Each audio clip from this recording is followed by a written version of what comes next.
Right now, you probably have a painkiller somewhere close by, in a bag, in a kitchen drawer. Maybe you took one this morning and didn't think twice about it. In medieval Europe, that same small ache could turn into the thing that kills you. Not because people back then were fragile, because nothing was standing between them and it.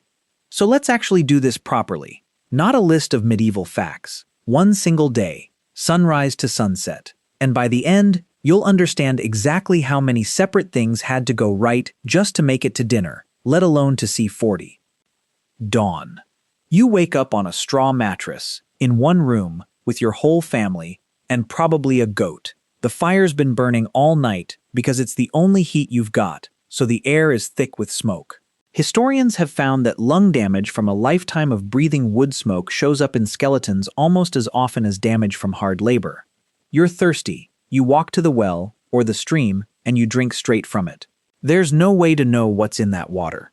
Here's where it gets specific. When a researcher named Piers Mitchell and his team at Cambridge went digging through the actual toilet pits of a medieval friary, they found something they didn't expect.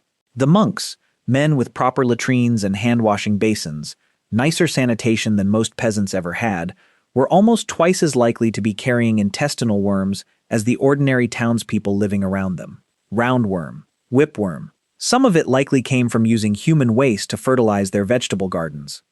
Think about that. The people with the best hygiene in town were the ones riddled with parasites. A heavy worm load in a child doesn't just cause a stomachache, it causes malnutrition, stunted growth, and you haven't even left the house yet. Mid-morning. You're 7 years old, and you're already working. Not chores, a job. Hauling water, tending animals, weeding fields under a sun, with no sunscreen and no shade breaks. This is where the injuries start. Bioarchaeologist Jenna Dittmar and her team pulled skeletons out of the ground in Cambridge, ordinary people from the 10th to the 14th century, and found that roughly 1 in 3 had broken a bone at some point in their life.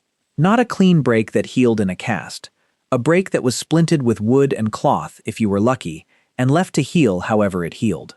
One skeleton belonged to a friar whose both thigh bones had snapped, along with his neck. Whatever happened to him, it happened violently, and there was no surgery waiting for him afterward. A broken leg today means 6 weeks on crutches and a follow-up X-ray.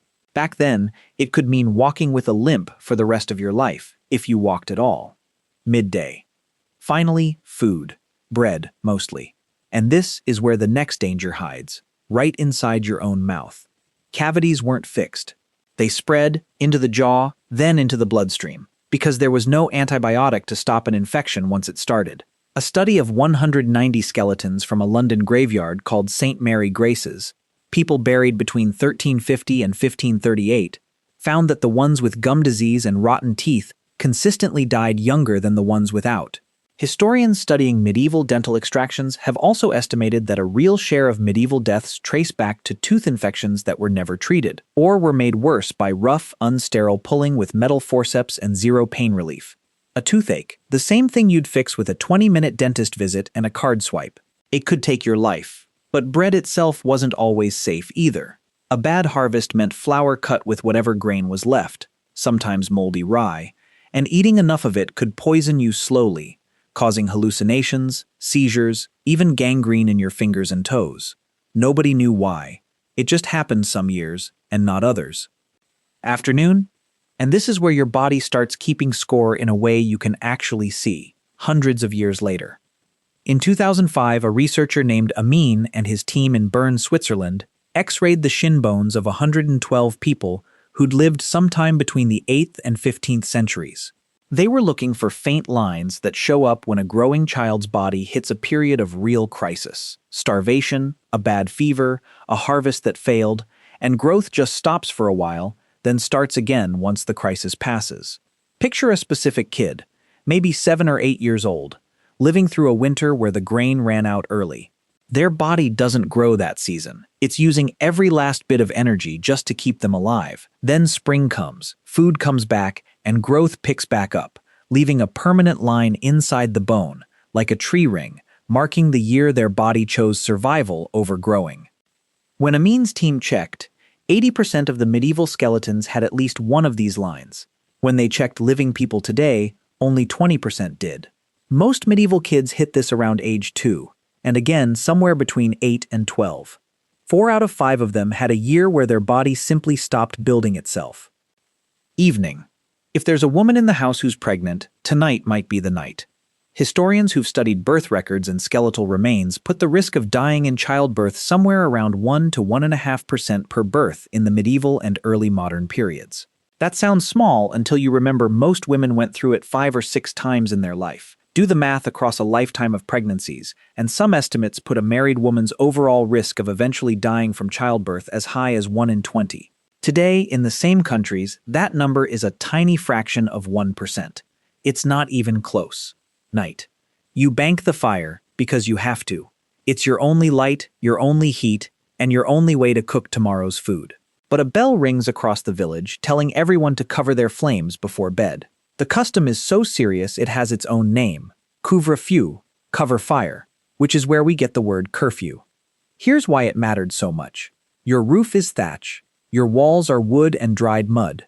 Your house is packed in tight against your neighbor's house. One dropped ember, one forgotten spark, and it isn't just your home that burns, it's the whole street. Entire English towns were leveled by single house fires that jumped roof to roof faster than anyone could stop them. That's not an exaggeration for effect.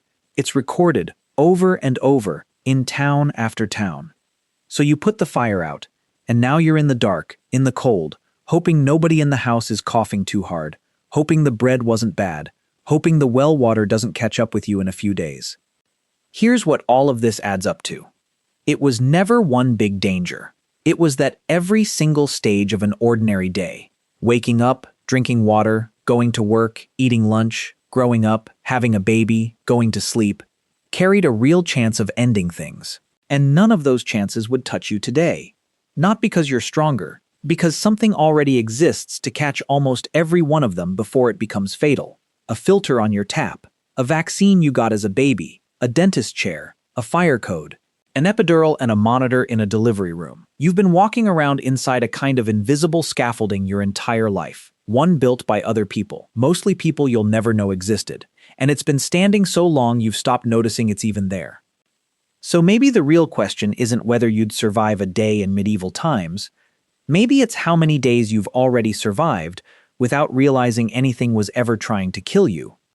For hundreds of years, ordinary people worked fields with bones that healed crooked, drank water that was slowly making them sick, watched their children's growth pause during hard winters, and went to bed every night next to a fire that could take the whole street with it by morning. Their bodies kept the record, written straight into the bone, of every single year they made it through without any of that help. Somewhere in your house right now, there's a small plastic bottle with a child-proof cap, or a box in a cabinet with a red cross on the label. It's easy to walk past it and never think about what it's actually doing for you, every single day, without asking for credit. It's a lot of the reason you're still here to walk past it at all.